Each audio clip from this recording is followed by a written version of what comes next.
My friends are no longer human, and neither am I. I thought they were embarrassed by their moon-drunk selves, but no. They were playing Silent Hill with my emaciated body. The moon's influences moved past sending them into a trance-like state and acting moon-drunk. This was a whole other level of side effect, when they were trying and failing to hide with smiles and nonchalant faces. And I couldn't stand it. I was going to go fucking crazy. Especially when the three of them were acting like the night before never happened. I needed answers. Why we were replicating, and the numbers carved into mine and Roman's necks supposedly marking our copies. Were Emmy and Kaz the same? I wasn't going to find them staying in that house. Not in my state of mind, anyway. Paranoia had taken over like a virus, like a parasite leeching onto my brain. Conversations with them turned into a game of cat and mouse. Kaz cornered me in the kitchen to lecture me about leaving the refrigerator door open, and I felt trapped. Like he was going to lunge at me any second, like he could sense my smell, the taste of fresh flesh on my bones ready for him to tear off. Oh, he looked normal enough, talking like usual, the brow raised and the slight curve of the smirk on his lips. But I didn't see intense hunger in his eyes. I didn't see anything predatory. Kaz seemed like himself, like the guy I'd been living with for almost 2 years.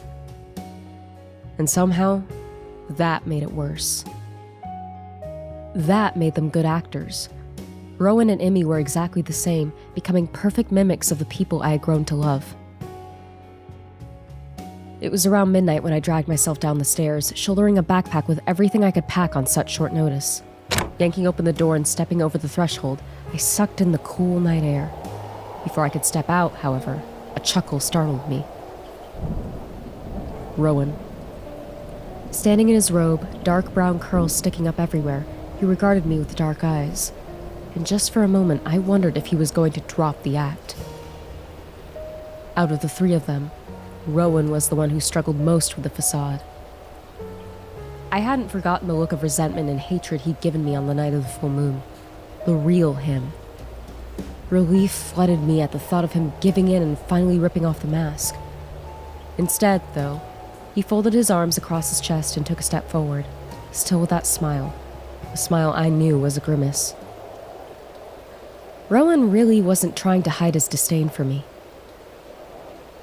Instinctively, I took a step back.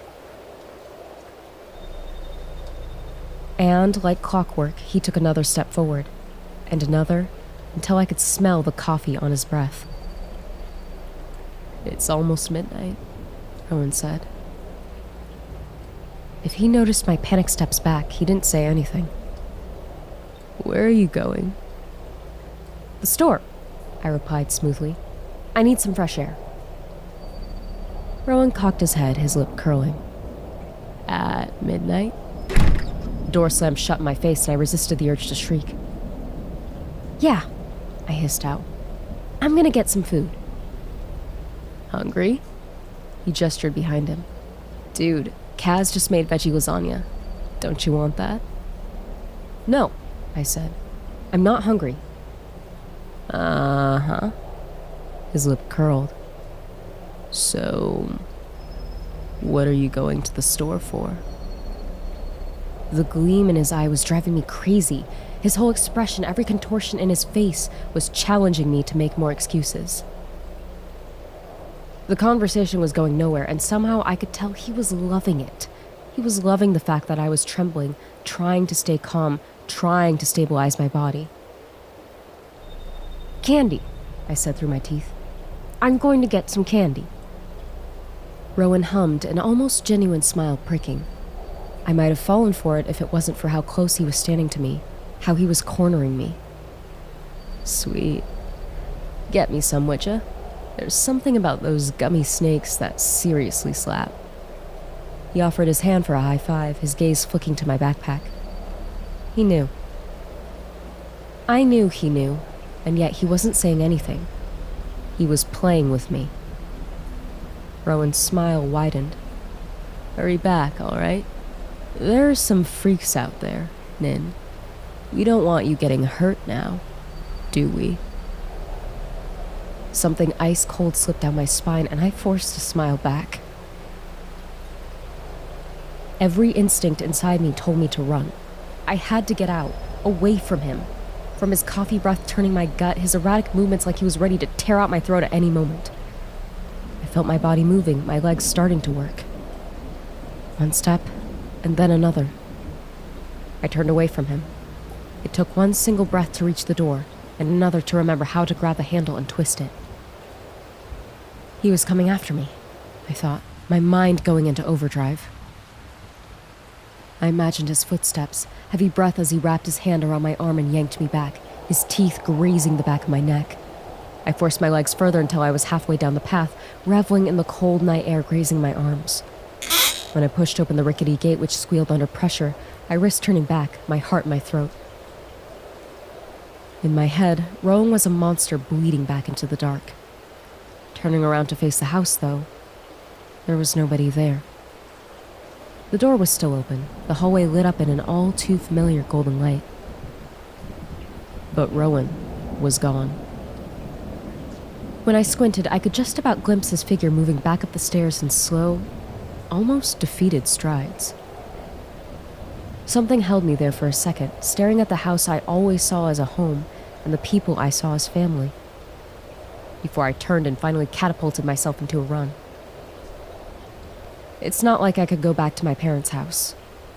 They live across the state, and it was the middle of the night. I had a friend from class, Sam. We used to be close, but a while ago he started to distance himself, only smiling at me in passing. We went from hanging out almost every day to barely talking, and I figured it was just natural for a friendship to crumble, even if I didn't want it to. Sam got new friends, and I moved out of my dorms. I could either turn up at his door and make a fool out of myself, or go back to my cannibal roommates. Making a fool out of myself it was. Sam lived in a large building with ivy crawling up red brick. The house was old and crumbling, but cozy. I remembered freshman days, sitting under the late glow of the sun, the two of us spread out on a worn picnic blanket, watching the July 4th fireworks in the sky. Before I could hesitate, I knocked 3 times. The windows were dark, so that wasn't exactly comforting. Sam used to leave the door open so I could slip in whenever I wanted. Seeing it locked made my stomach twist. Okay, sure, it was midnight. Why wouldn't he lock it? I was frowning at a decaying dandelion when the door opened, and a pixie redhead stuck her head out. I recognized her automatically. Poppy, Sam's roomie. I had grown used to her over-the-top smiles and obsession with mini cacti, but this girl seemed like a different person. There was something else. Something I couldn't put my finger on. The girl was fully dressed in a leather jacket over jeans and shirt, her collar glistening from the downpour I managed to miss.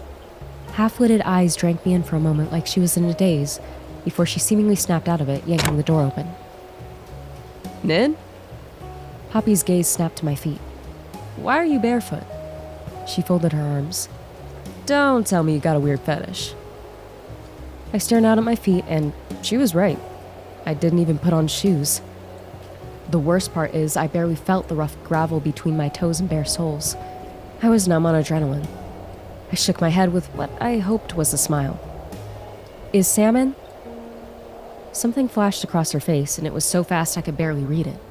Poppy was quick to hide it with a smile. He's kind of busy right now. Her attention went back to my feet. More importantly, why are you running around with no shoes on? Before I could choke some kind of answer, the girl gestured me inside. Get inside! Jesus, Nin, your feet! I managed a smile, stepping into the hallway. The house was exactly how I remembered it. Homely. Safe. Thanks. What do you need Sam for? Poppy asked, shutting and locking the door. I shrugged, shivering. I didn't realize how cold I was until I stepped into the warmth. Just talk to him. You know, catch up. Poppy laughed. About? You ran across campus to talk? Her smile was teasing, and I'd missed it. Nin, have you heard of texting? I'm kind of locked out. Poppy's smile faded. Ah. She cleared her throat, stepping aside. Well, you've always got a home here if you're ever in trouble. She gestured over her shoulder. Sammy is in the lounge. Poppy led me into their kitchen and plonked a can of soda on the table. It was just like the old days. Poppy and I would hang in the kitchen drinking while Sam took a millennia to get ready. You drink that, I'll drag Sam away from his game. I nursed the can between my hands, rolling it around. Game? Poppy rolled her eyes, yanking open the refrigerator with a little too much gusto and pulling out a beer. She cracked it open and took a sip through a groan. Ugh, they're in the middle of a tournament or whatever. It started last night and it's still going. You'd think grown adults would do something more interesting with their time, but alas, I digress. Poppy set the can down. I've been trying to sleep for the last few hours, but they're pretty loud. I just block them out with whatever's on Netflix. Cracking open my soda, I downed half of it. God, there was nothing better than a Frosty Coke. Rowan and I used to down bottles of them for our failed TikTok account. We stopped doing it when he had to get his stomach pumped. Tournament? I said through a mouthful. I couldn't help noticing her attire, and her claim about not being able to sleep suddenly seemed dubious. What, had she been sleeping fully dressed? Poppy smirked and perched herself on the edge of the table. Just a nerd game, she said dismissively. Sam's friends are quite odd. I glanced at her jacket, still glistening. Have you been outside? Outside? Her expression crumpled before she realized what I meant.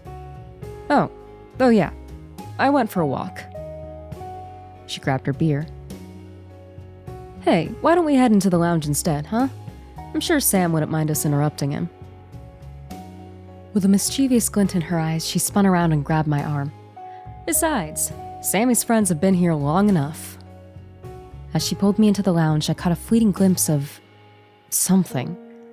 I didn't see much, just enough to know it wasn't some typical Dungeons & Dragons game.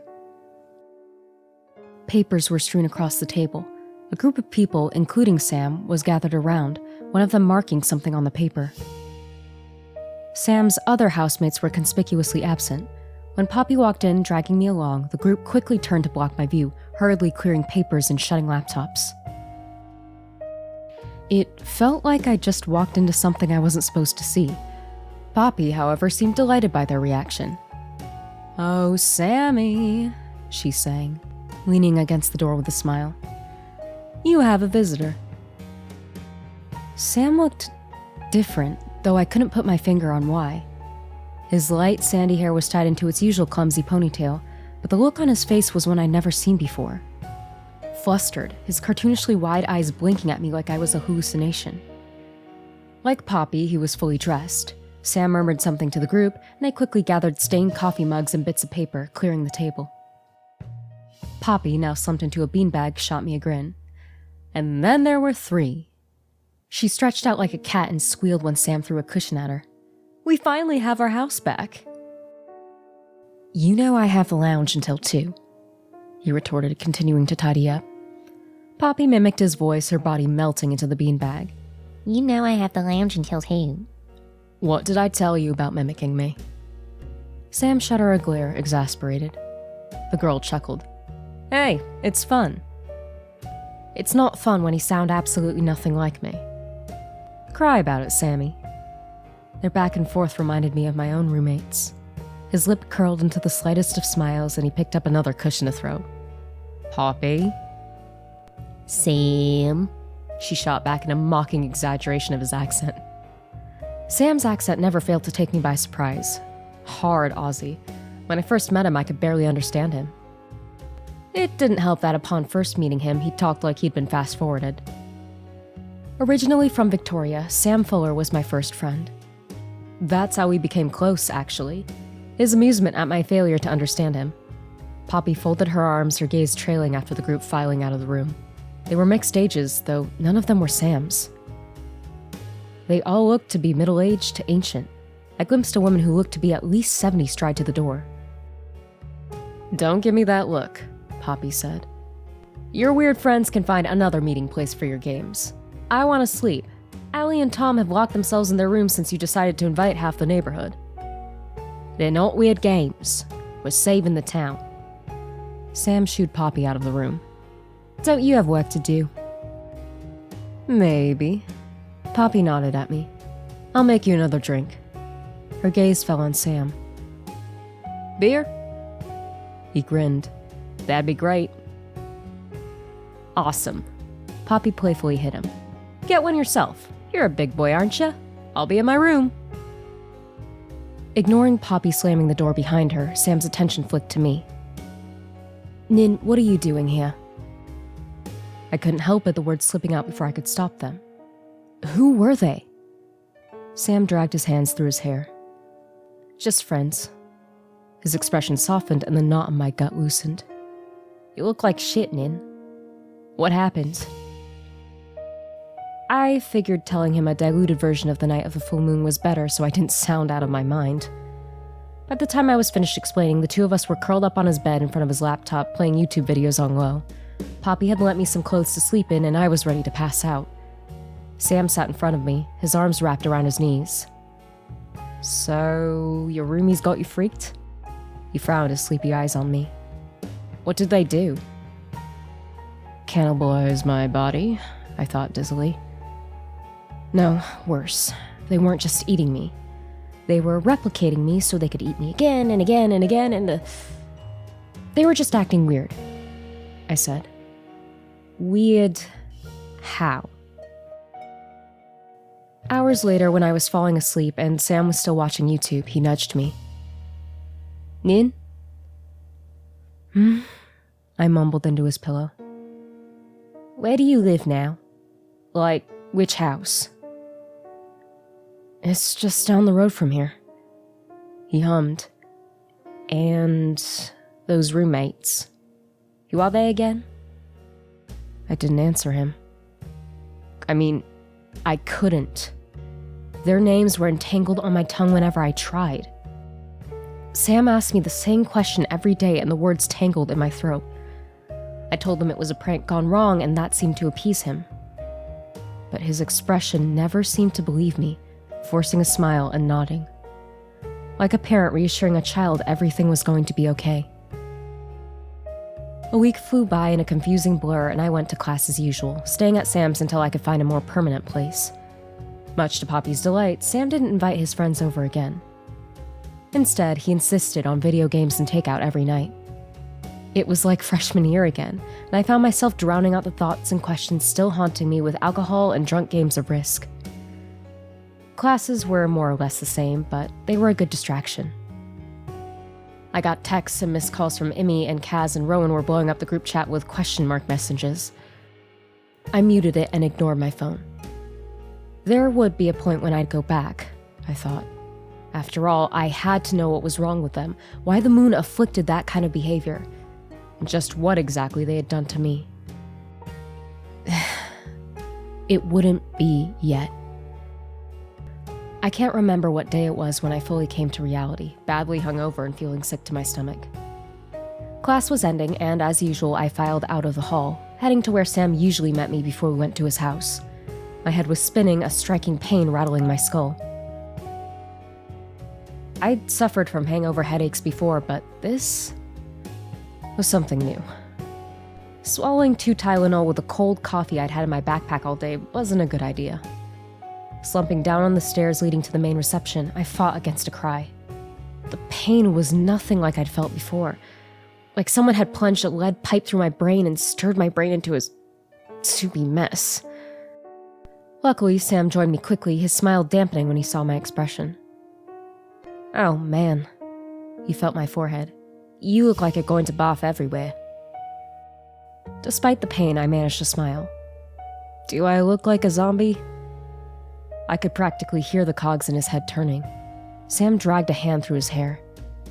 Hey, will you hit me if I say yes? I shooed him away when he held up his hand. How many fingers am I holding up? 15. I rolled my eyes. I meant to say that we should head down the stairs because I was feeling progressively sicker by the second and felt like I was going to faint, the world around me becoming a blur of colors and faint noises I could barely decipher. A sudden loud slam, however, pricked my ears. It didn't seem to alert the crowd of students, merely a whisper in a room full of loud chatter and laughter. To me, though, it was a sound I knew all too well. Lifting my head, I scanned the crowd enveloping the hallway. Sam was speaking behind me, but his voice collapsed into a low buzz of white noise bleeding into my muddled brain. I knew that sound. The sound of skin hitting glass or wood, sometimes plastic. The sound of slipping on a rug or tripping on literal air. There was nobody else it would be but my chronically clumsy roommate. Which meant he was on campus and I had zero idea how to confront him about the cannibalism thing. He wasn't what you'd expect a monster to look like, especially not one you knew had already killed and eaten you multiple times. It was all about perspective. To a passerby, he seemed like an ordinary college student, a disheveled one who had just stumbled headlong into an automatic door, leaving a glaring red bruise in the center of his forehead. But to me, Rowan Beck was a monster surrounded by fresh meat. The students pushing past him were a blur to me, but to him, I caught his gaze drinking each one in, his nose flaring when a guy sauntered past him. From a distance, my roommate appeared unchanged, wearing a faded, threadbare t-shirt bearing a logo that had long since peeled away, a pair of well-worn jeans with frayed edges and a patch over one knee. So much for his pretentious phase. The glasses were a choice. His dark brown curls were tousled and unkempt, partially hidden under a baseball cap that looked like it had seen better days. But, as he drew nearer, I could see his mask slowly starting to crumble. His wide smile faltering, twitching into a grimace. His cheeks looked hollow, gaunt even, like something was sucking the life from him.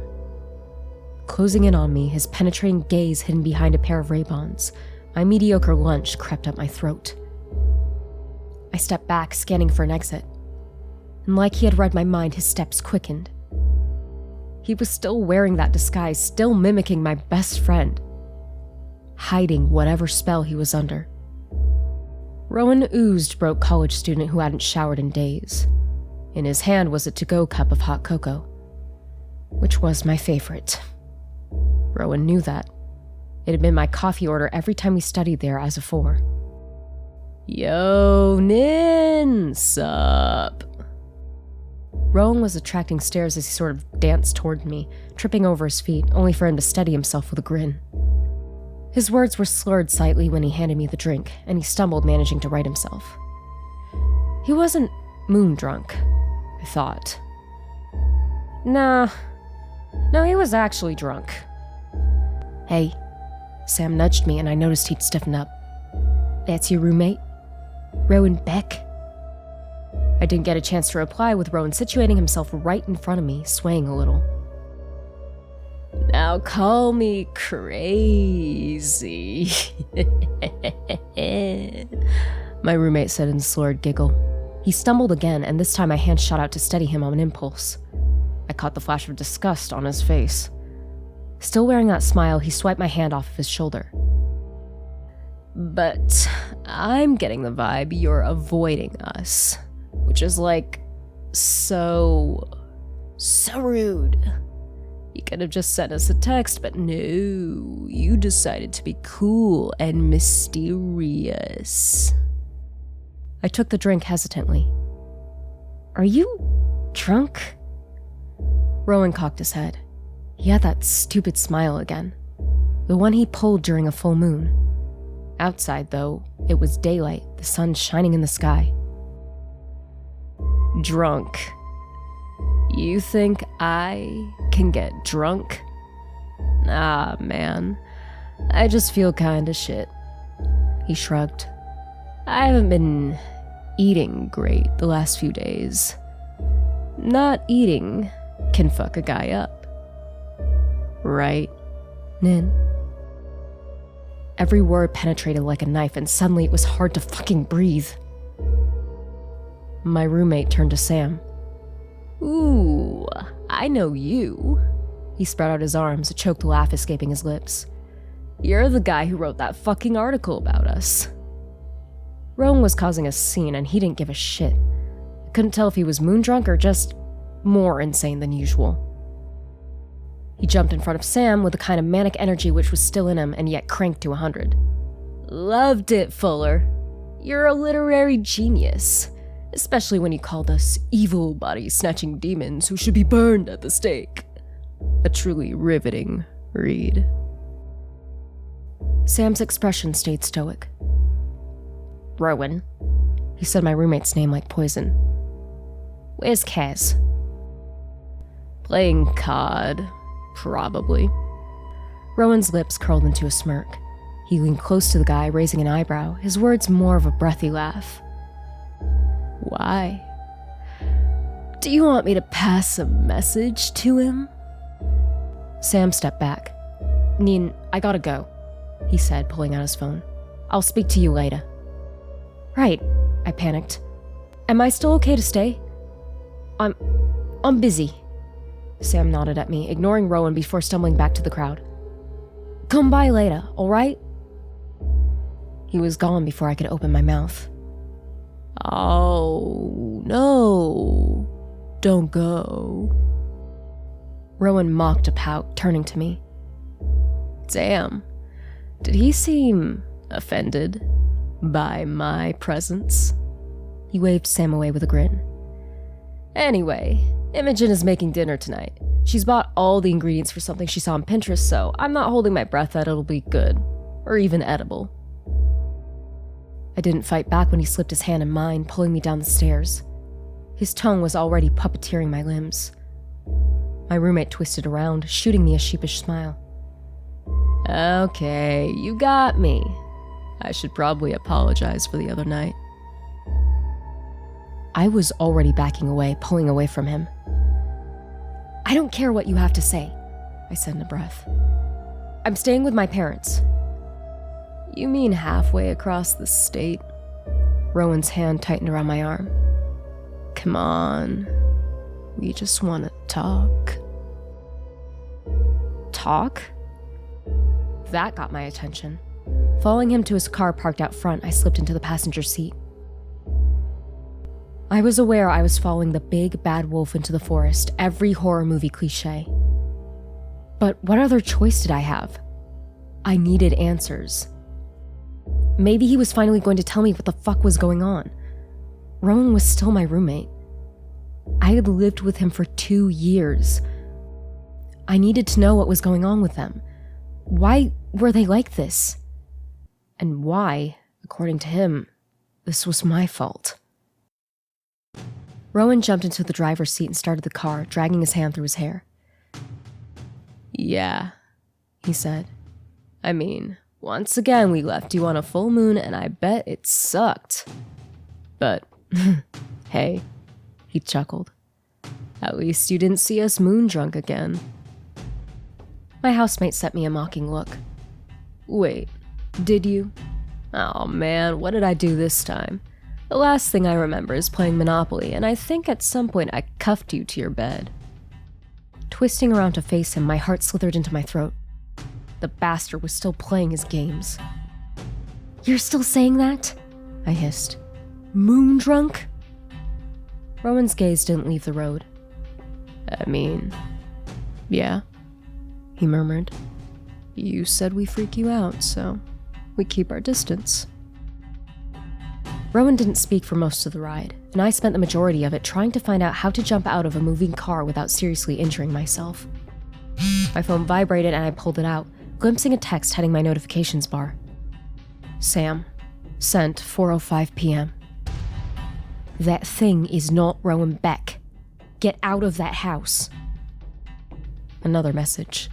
Sam, sent 4:06 p.m. Get out, Nin. Get out of that house. Instinctively, I grabbed for the handle, pawing for a way out.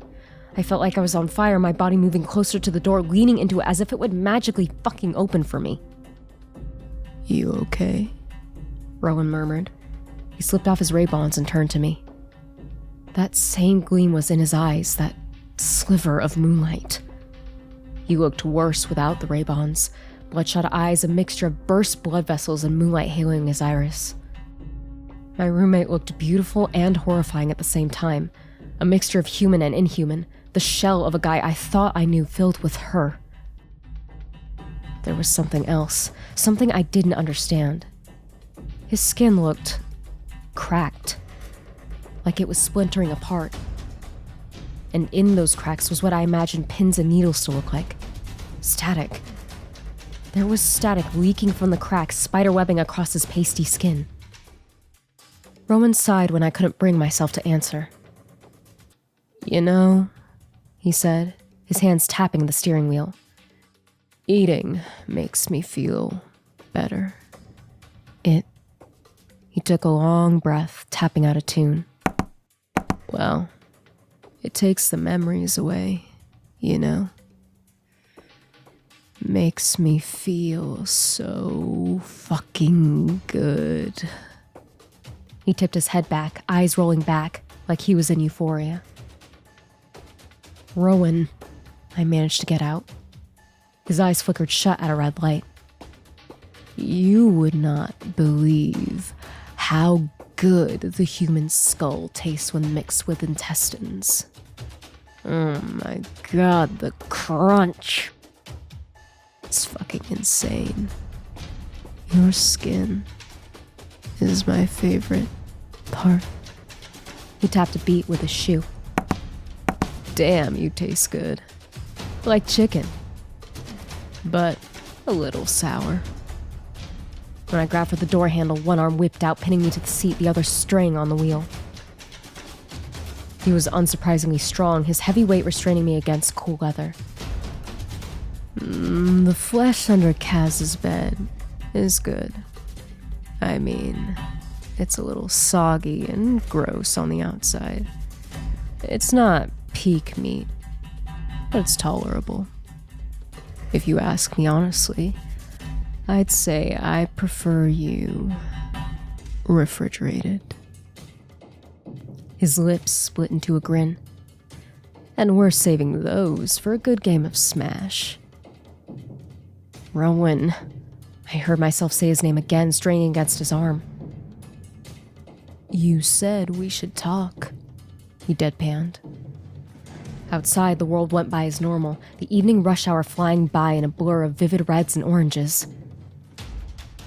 "So, that's what we're going to do," he whistled. "Talk." Words appeared in my throat, but they wouldn't form on my tongue. He surprised me with a laugh, and with that laugh, his facade was shattered. He'd finally ripped off his mask. "Why did you have to come downstairs?" Rowan finally twisted to me, his lips curled into a grin, his eyes telling a different story. So many emotions, past emotions, emotions from a time ripped from my memory. Hatred and pain, anger and something else entirely I couldn't read. "All you had to do was stay in your fucking room, and we wouldn't have to remember. We could go on living together. You, me, Kaz, and Emmy. And yeah, when I'm agitated or it's nearing totality, I start to remember pieces of it." His voice broke, which was so unlike him. So haunted, so hollow and wrong. Why I fucking despise you, Nin. He was trembling, and when I dared to look, his skin was slowly coming apart, a cocktail of moonlight and static pouring out. I was frozen. I couldn't fucking move. Rowan grabbed the wheel with both hands, his knuckles turning white. He'd let me go, but I couldn't bring myself to move. Not when he'd said that. Not when his words had stirred something in me. Still, though, he kept speaking. Like him, the real him, had been silenced for so long, and here he was, letting it all out. "She takes all the bad away. he whispered, a dreamy smile spreading across his lips. As long as we eat, I don't feel anything at all. I don't have to fucking think or breathe, and I can look at you with rose-tinted glasses and a foggy brain. It's fucking bliss. Like I'm drowning. Rowan sighed, dragging his hand through his hair. Not now, he said. Now, she's punishing me because I haven't eaten. The car swerved around a truck and I fought against my own body, fighting to grab the wheel. But I was frozen. Now, I remember. His tone was poison spitting from his tongue. She made us remember, and it's fucking there in my head. His voice strained and he stabbed his left temple. Right here. It's fucking right here, Nin, and I can't stop it. I can't stop her. She's in my head. Rowan didn't look at me. In fact, he was actively avoiding making eye contact. Tears were welling in his eyes, hysterical tears leaking at that same buzzing black and white static. She's in my head. Always in my head. Singing, man. Singing at the top of her voice. What did I do? I didn't mean to say it. The car swerved again and I braced myself against the seat. Rowan, you keep telling me I did something, I managed. Why can't you tell me? My roommate turned to me, his eyes filled with that unearthly light I knew he'd been trying to avoid for months. His smile was suddenly maniacal. Not his. Someone else's. Because it's fun. This time I did grab for the wheel, trying to shove him from his seat. Stop the fucking car. Rowan easily got the upper hand, grasping it. No. Like I said, we're going home. And we're going to talk. It was me who laughed this time. Talk? I spluttered. You mean eat me, copy me, whatever you do. I couldn't control my emotions. I laughed. It felt good. You suck at being a serial killer. I managed to take him off guard for a moment. He blinked before regaining control. It's not like that. Jesus fucking Christ. Then what is it? I spat back, days of repressed emotions rushing to the surface. I catch you eating me, and what am I supposed to think? Did you guys seriously think I'd just go along with whatever this is? Are you trying to shield me? Is that it? I was laughing and I couldn't stop. And at that moment I realized we were both under her spell. Both of us were screaming at each other. Rowan leaking her light, and me bathing in it. It hit me then that I was as inhuman as him. Whatever the moon had done, it was affecting both of us. I just didn't have the cannibalistic tendencies he had. I caught you chewing on what I presume was my 26th body. What the fuck do you think you can shield me from? Rowan surprised me with a scoff. I'm sorry. Shield you?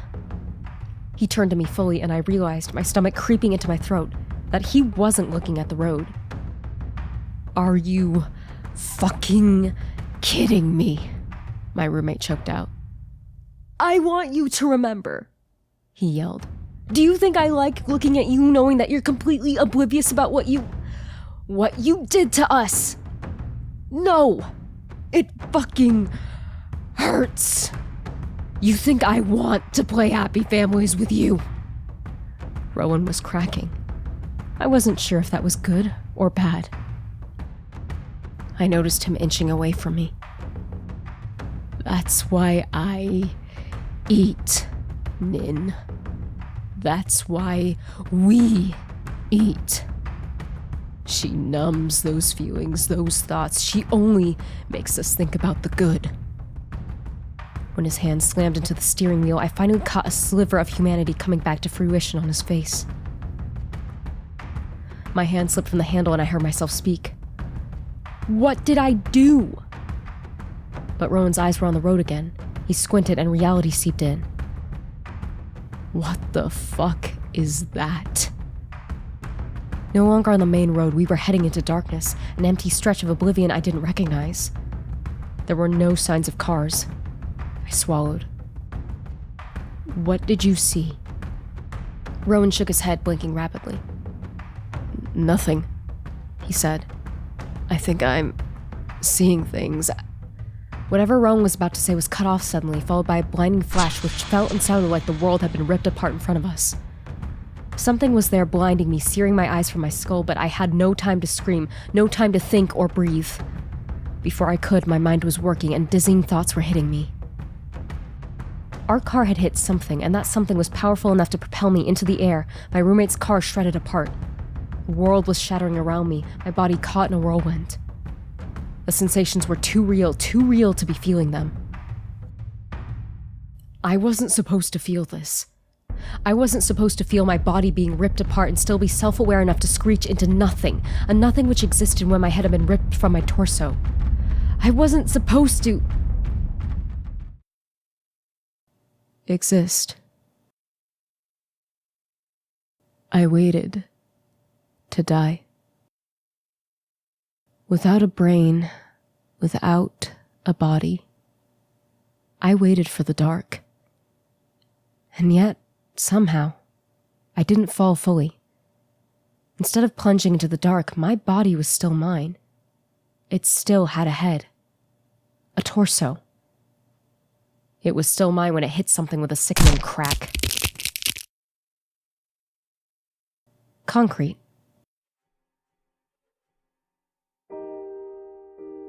Dying kind of feels like melting. I was aware my eyes were snapping open for a moment, something wet and warm spreading around me and trickling from my lips. I could taste rust and I couldn't stop it. My vision was blurry, too blurry to make sense of anything. I watched my eyelids flickering, like they were unsure what to do. The sky was pretty. I think I tried to name a star before everything just kind of melted. It was the 28th time I died, and this was the first time I really felt it. Melting. I melted into the ground, my body and thoughts fragmenting, before whatever had taken me choked me back out. Death had rejected me.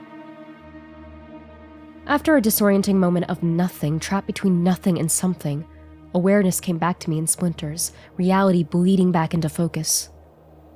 I could feel the breeze tickling my back. I had moved. I was no longer where I'd landed on my back after being propelled from the car in the crash. Now, I was lying on my stomach. Something tickled my face. Grass. I was lying face down on the side of the road. I can't describe the sensation it was to awaken only being part real. When I sat up, I felt real. I felt like I was part of this universe. But looking down at myself, I resembled a ghost, both see-through and not. Prodding at my skin, that same static bleeding from Rowan's face worked effortlessly, carving my outline and stitching me back together. My body was a brand new copy of the me before the crash. I even saw the coffee stain on my shirt, the smear of pen I'd drawn on the back of my hand when I was bored in class. I felt nothing, like I was made out of stars. Hollow.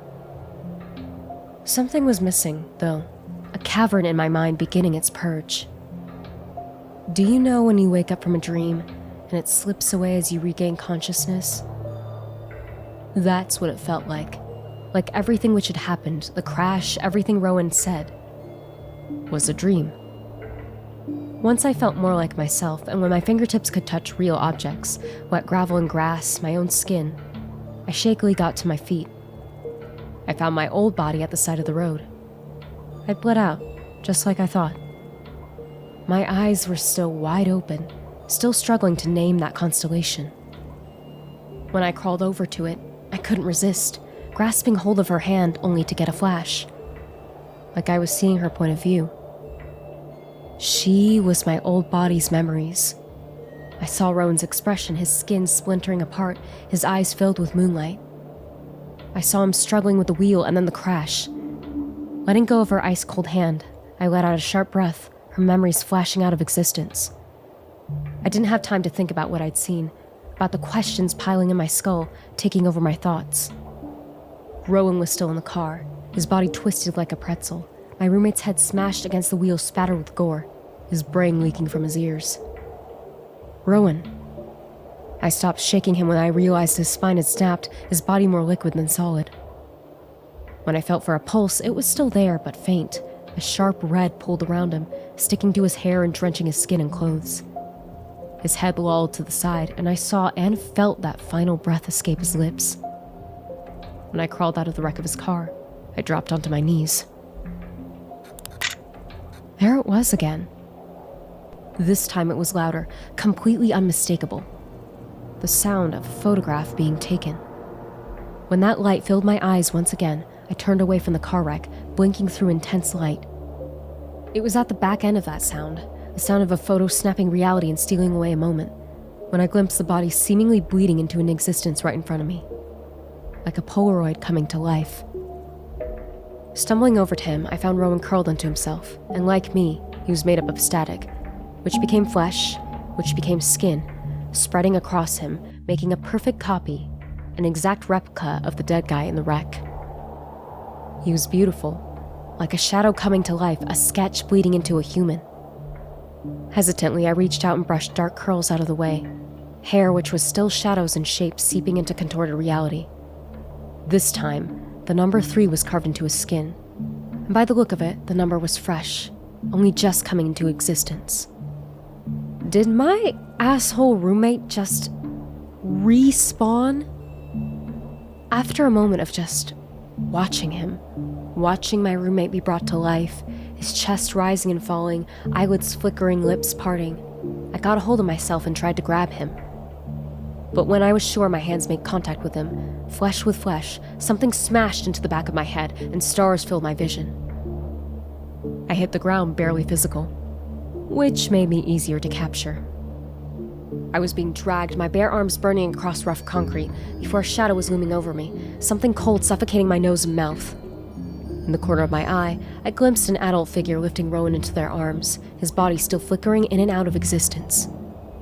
Before I could cry out, I was forced to inhale, choking on what smelled like lemons.